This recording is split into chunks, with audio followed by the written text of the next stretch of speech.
Foto të dy vëllezërve Matraxhi nga Vila e Barit në Laknas, pajisjet moderne e risnin hashashin me muzikë. Dalim pamjet e reja nga vila e kthyer në shtëpi Bari në Laknas dhe dy vëllezërit arrestuar nga policia e Tiranës gjatë operacionit të koduar llampa.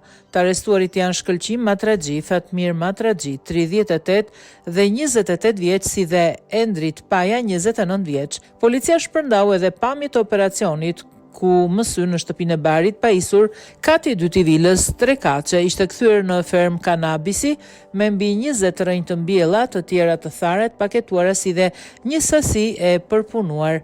Pranë tyre pajisjet më të sofistikuara, pasi të dyshuarit besohet se kishin eksperiencë më parshme në këtë aktivitet, aspirator dhe freskuese për të larguar aromën, gjithashtu edhe bokse për të vendosur muzikë me zë të lartë që të mos binte në sy aktiviteti i paligjshëm.